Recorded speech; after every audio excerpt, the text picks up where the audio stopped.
কয়েকদিন ধরে ইউটিউবে ঢুকলেই বারবার চোখে পড়ছিল পেশোয়ারি বিফ রেসিপি। তো আমি আর আমার ননাস কয়েকবার বিভিন্ন চ্যানেল ঘুরে ঘুরে এই পেশোয়ারি বিফ রেসিপিটা দেখলাম। দেখার পর চিন্তা করলাম আমরাও এই পেশোয়ারি বিফ রেসিপিটা বানিয়ে একবার টেস্ট করে দেখি, যেহেতু এর আগে কখনোই আমরা ঘরে বা বাহিরে কোনো জায়গাতেই এই বিফটা ট্রাই করিনি। তো যেই বলা সেই কাজ, আমরা দুজন মিলে যে যে ইনগ্রেডিয়েন্টস ছিল সব কিছু নিয়ে চলে গেলাম বিফ বানানোর জন্য। আমি আগেই বলে নিচ্ছি, এটা কিন্তু কোনো রেসিপি না, কারণ আমরা এটা আসলে প্রথমবার ট্রাই করছি কাউকে রেসিপি কি দিব, এবং আমরা হচ্ছে বিভিন্ন চ্যানেল ঘুরে ঘুরে এই রেসিপিটা দেখেছি, দেখে সেই ওয়াইজ আমরা আমাদের মতো উপাদান কম বেশি দিয়ে এটা বানানোর জন্য চেষ্টা করেছি।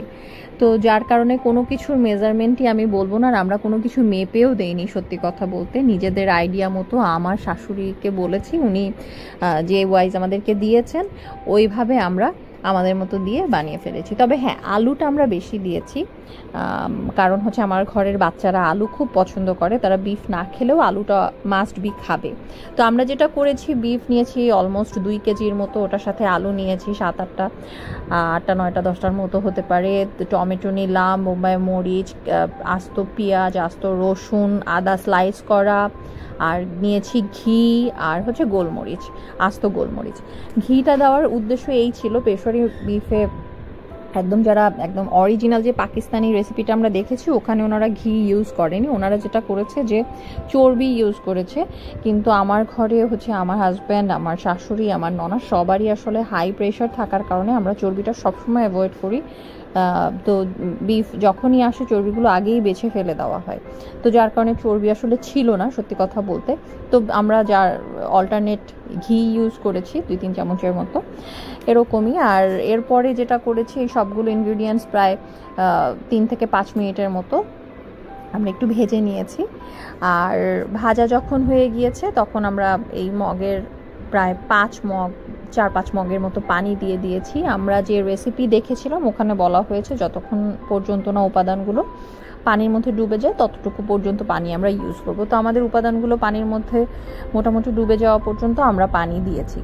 পানি দেওয়ার পরে একটু নেড়ে প্রথমে হচ্ছে হাই হিটে একবার বলক এনে নিতে হবে, বা ফুটে যাওয়া পর্যন্ত হিটটা হাই রাখতে হবে।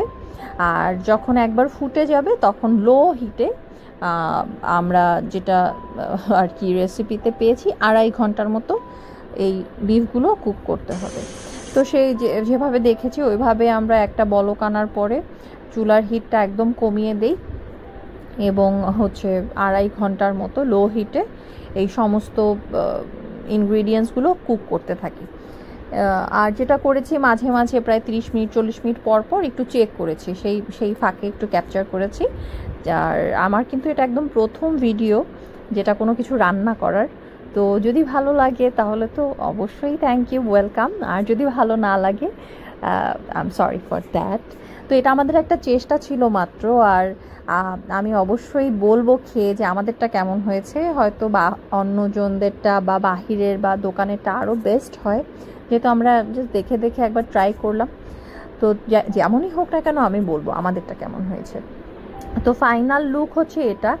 তো একদম আলুগুলো একদম প্রপার কুক হয়েছিল, একদম সফট হয়ে গিয়েছিল। আর বিফটাও একদম মোমের মতো গলে গিয়েছিল। আমি যেটা দেখাচ্ছি, একদম গরম থাকার কারণে আমি ওইভাবে আসলে ধরতেও পারছিলাম না, মাত্রই চুলা থেকে তোলা।